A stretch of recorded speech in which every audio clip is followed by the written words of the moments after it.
Welcome to Truth by Billie Beene. Today's date, August 19, 2025. Time in Texas, about 10 a.m. Some of the things we'll cover today.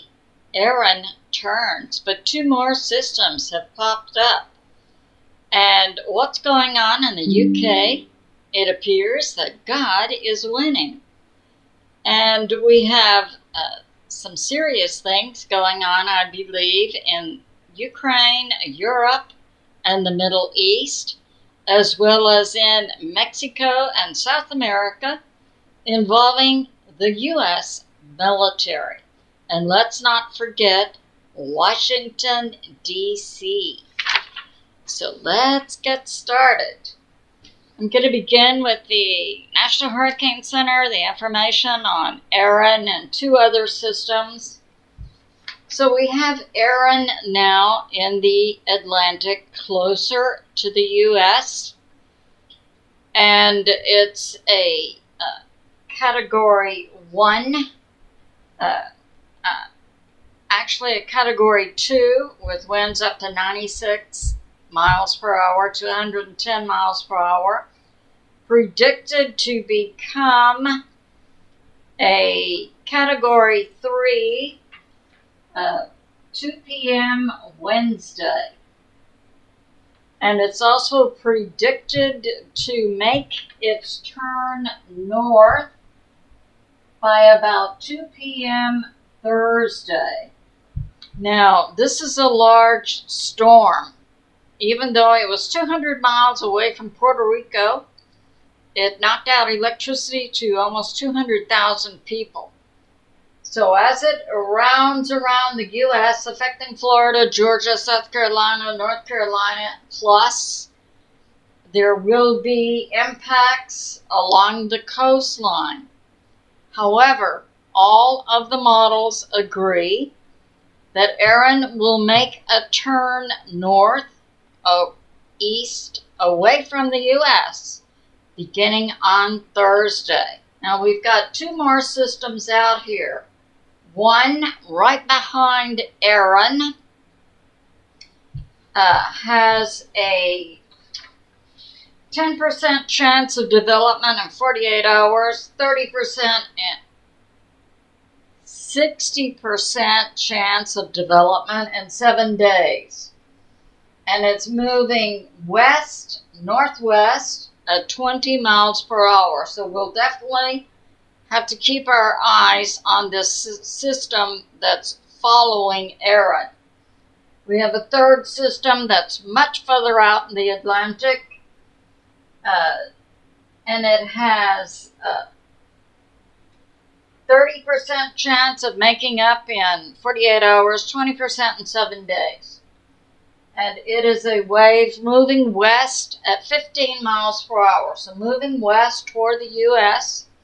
This one's also moving northwest toward the U.S.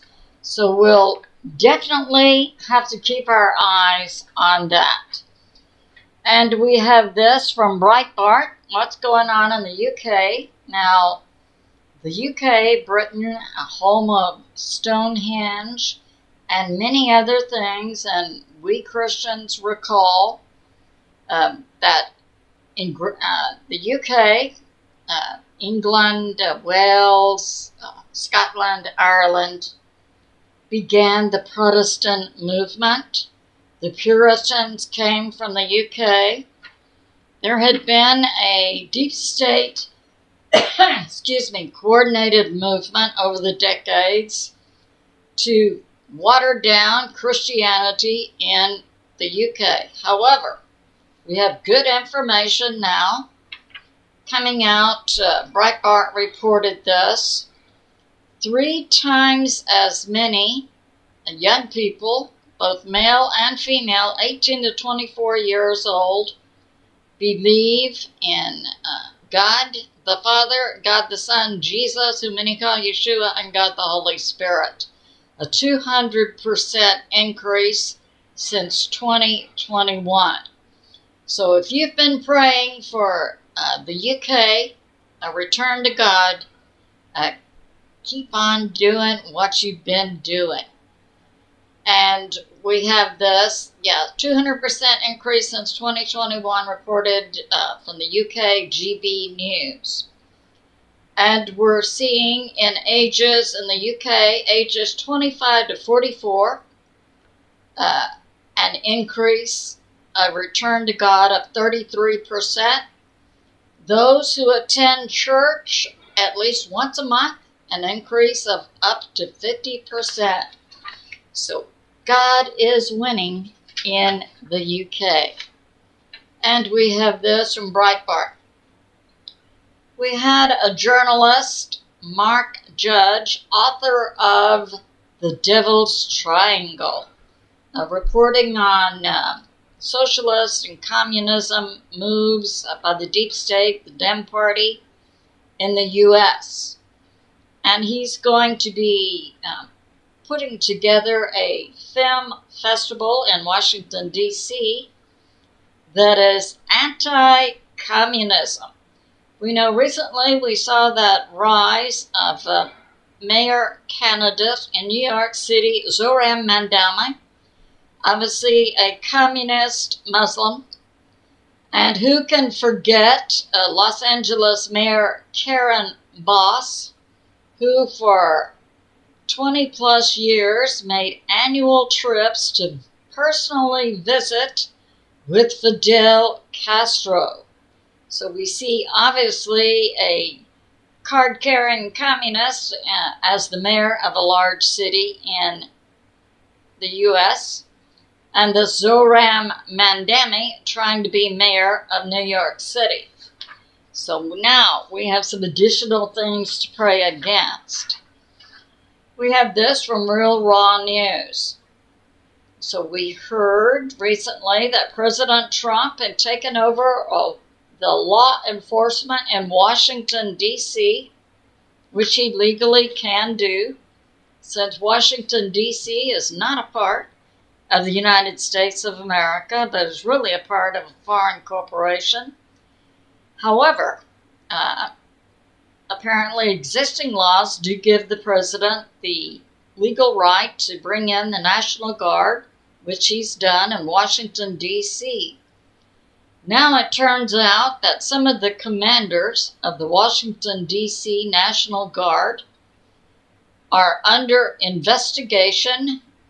This would be 3 of the D.C. National Guard commanders are under investigation by the Department of Defense. So President Trump will bring in National Guard from other states. And this includes West Virginia, South Carolina, and Ohio. So we see we have communism rampant at many levels. And we have this. President Trump recently met, we know, last Friday, August 15, in Alaska with President Putin. It's believed that a majority of their discussions had to do with trade agreements between the U.S. and Russia, and that there was some talk of security measures to be put in place in Ukraine whenever a peace agreement comes into play. And it's being talked up that any security guarantees by NATO in Ukraine, or what's left of Ukraine, when the peace agreement comes about, will be enforced by European troops, and that no U.S. military will have boots on the ground in Ukraine. And we have this coming out. So now, in 2 weeks, President Trump wants to arrange a meeting between President Putin and Zelensky. We know that Zelensky, technically, legally, is not the president of Ukraine. He is simply a military dictator.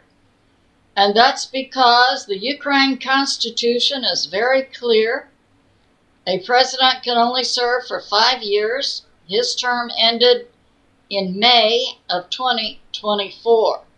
So it's not likely that Zelensky could even sign a peace agreement. It's much more likely that someone like a Speaker of the House of the Ukraine Parliament could legally sign a peace agreement because the Constitution of Ukraine says the Ukraine government, the parliament, can remain in office if elections can't be held for such things as war.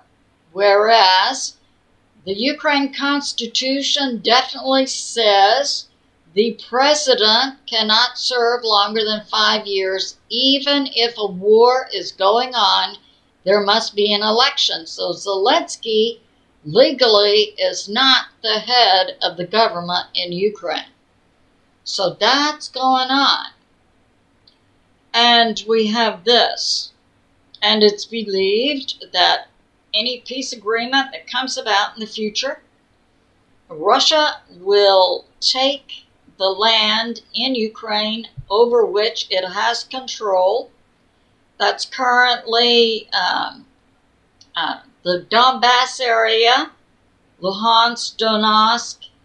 It controls much of Zaporizhzhia and Kherson and is continuing its move west to take the remainder of Zaporizhzhia and Kherson. It's also believed that Russia will take Odessa and then Transnistria, a part of Moldova, and then will continue moving toward Kiev. It's come out that Russia has little interest in holding places like Sumy and Kharkov. So, it's believed then in the future, whenever a peace agreement is taken, that Russia will take, this will be 20, maybe as much as 40% of the land area of Ukraine, and the rest will remain Ukraine.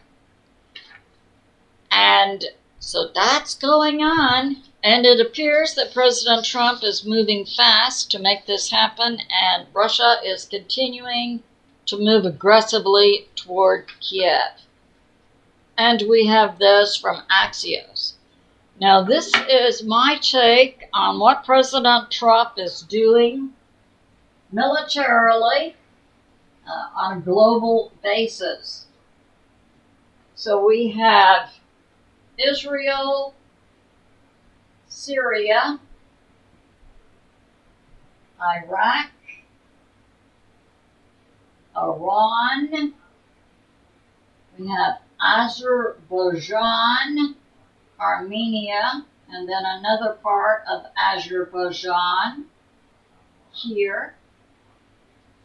So it's coming out from, I believe, Alex KRAINER, a European journalist, that it was very strange, this takeover by the deep state using a terrorist group, HTS, of taking over Syria. We know that President Assad left Syria and sought refuge in Russia. But Syria had a standing military of 250,000. So Syria, 250,000. And they were taken over, and this was a modern military, planes and tanks and so on.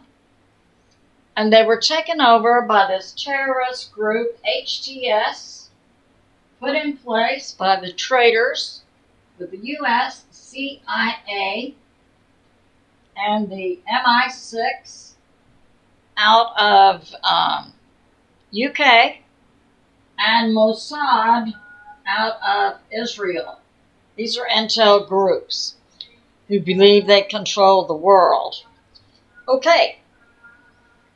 So HTS, the terrorist group, primarily funded and put in place by the U.S. CIA traders, had 30,000 soldiers armed with light rifles, and yet you had a modern military of 250,000 stand down. Now it's coming out, because I couldn't wrap my mind around that. That didn't sound right. So, we have now in Iran, we have about 125,000 of the Syrian military. They're being supported by Russia. In Iraq, we have about 125,000 Syrian military being supported by the U.S.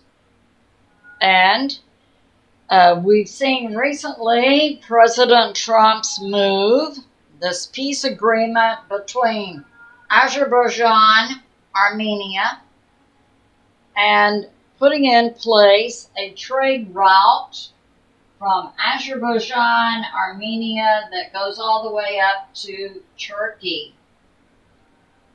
And we see Turkey, Erdogan, being very quiet.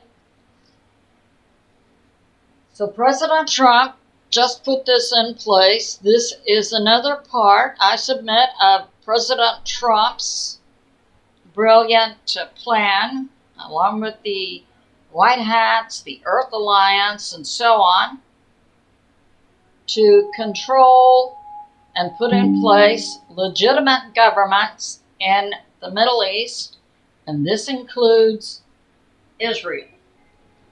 So we have half of the Syrian army in Iran, half in Iraq. We have President Trump bringing about a trade deal now between Azerbaijan and Armenia so that the U.S. can now position itself right on the border of Iran. And we have this. What's going on in this? So we have Iran. Come down a little bit further. We have Kuwait, Iran, and so on, where we have U.S. military bases. President Trump in the last 2 weeks has had C-17s flying into Kuwait to pre-position living quarters to move the people of Gaza from Gaza to Kuwait plus other Middle Eastern nations. Now, it's going to come out a primary enemy of the U.S. is Iran, along with Venezuela, Maduro, the CCP, and so on. I submit President Trump, the White Hats, the U.S. military, the Earth Alliance are setting up a scenario in the Middle East. I believe it will go concurrent, where Russia and the U.S. reunite the Syrian military to take back control of Syria and kick out the CIA-backed terrorist HTS. Concurrent, the people of Gaza will be moved to Kuwait and other locations, and that something dramatic will happen in Israel. So that's going on.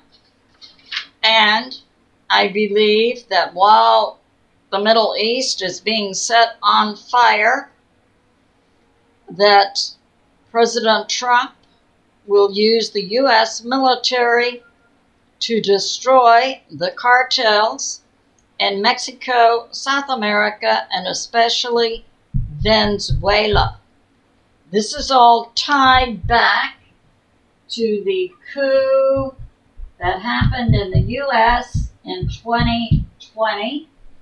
And we have more information coming out that Maduro and the government of Iran was involved heavily in that coup, the overthrow of the democratically elected president, President Trump.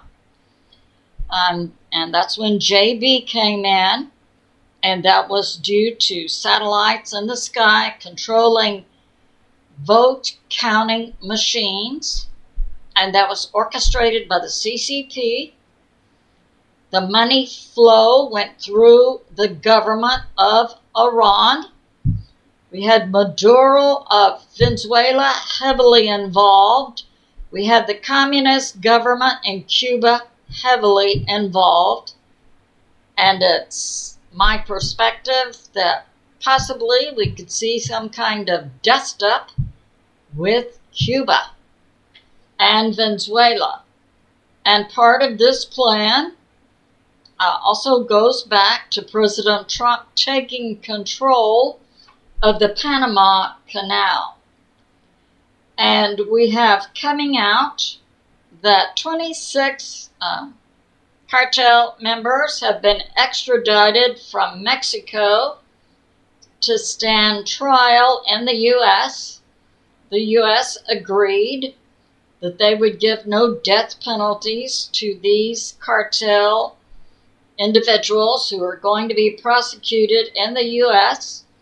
They are going to be charged with drug trafficking, human trafficking, kidnapping, also the murder of a U.S. deputy sheriff.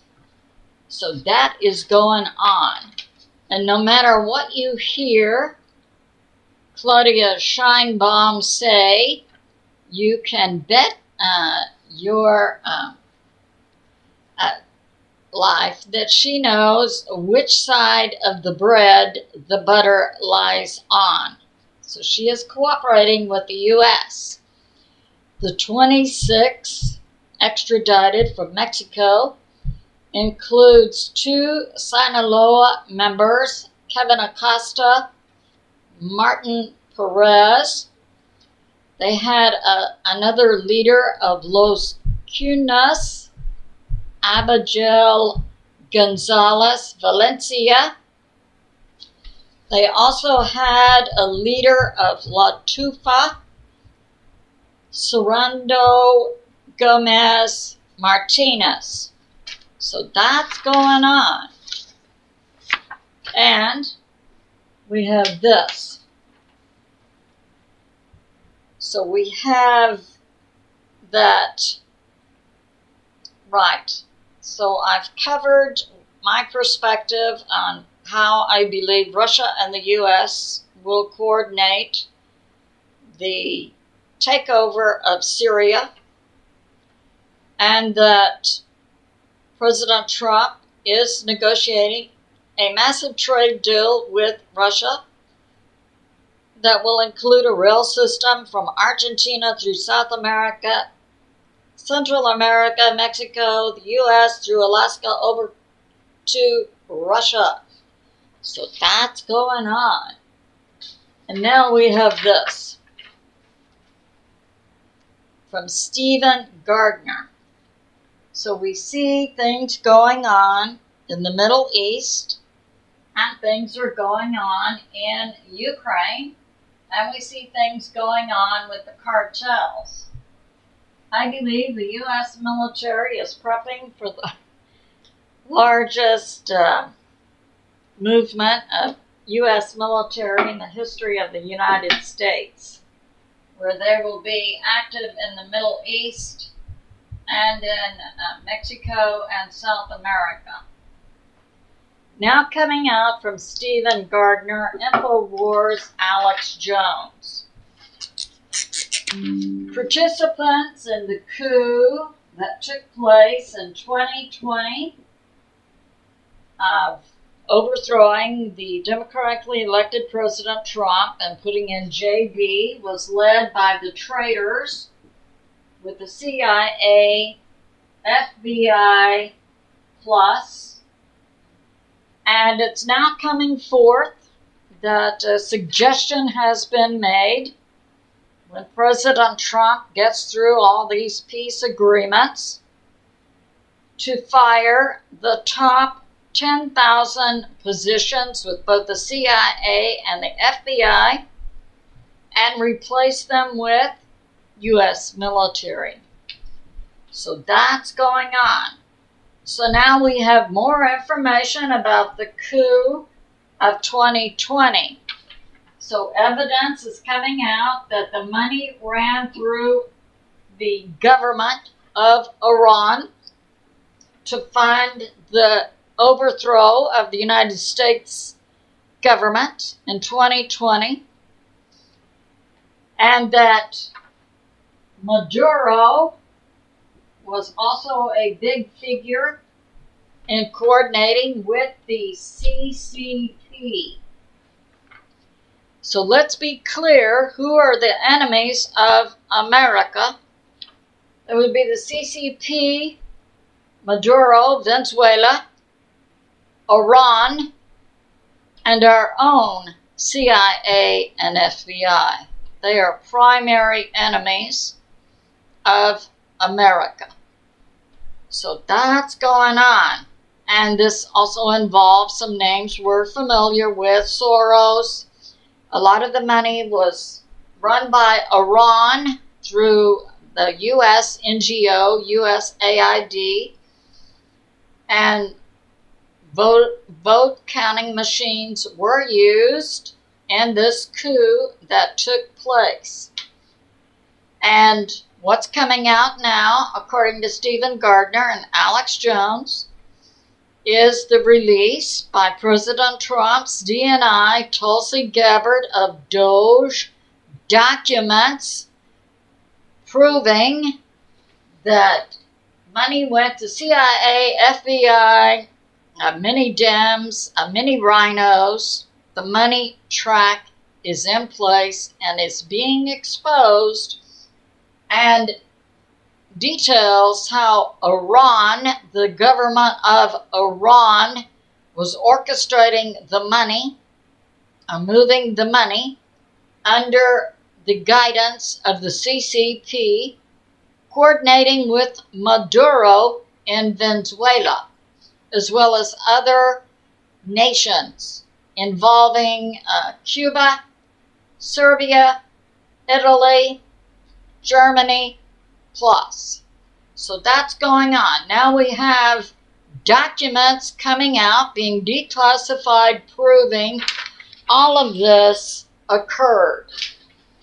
And we have this. Yeah, President Trump has successfully purged from the rolls of Social Security 275,000 illegals. You know, we had many so-called refugees in this nation receiving up to $10,000 per month via Social Security. And now we have this from Prepper News. Yeah, that President Trump is going to arrange in 2 weeks a meeting between President Putin and we can't call Zelensky a president, as I pointed out. He's a dictator. And we have this from Fox News on Steve Quayle's aggregate site reporting President Trump making a public statement about the people dying in Ukraine, 5,000 to 7,000 per month.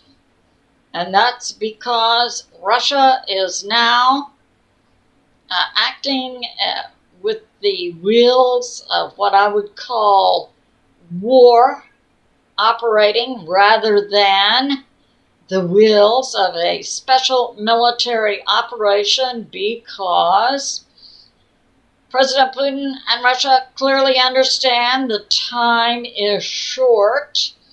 Whatever they want to take in Ukraine, they need to take it now. So that's going on. And that President Trump, yes, will try to set up a meeting between Putin and Zelensky in the next 2 weeks, and then shortly thereafter, a meeting between President Trump, President Putin, and Zelensky. So that's going on. President Trump, I believe, should definitely win the Nobel Peace Prize. And now, a little comedy. So in 2016, a 76-year-old man robbed a bank. And he told the judge, you know, I'm guilty, send me to jail. I want to get away from my wife. The judge sentenced him to house arrest. So he went from the frying pan into the very hot fire. So it's good to be in prayer for America, President Trump, the U.S. military, and world peace. I love you, and I'll see you soon.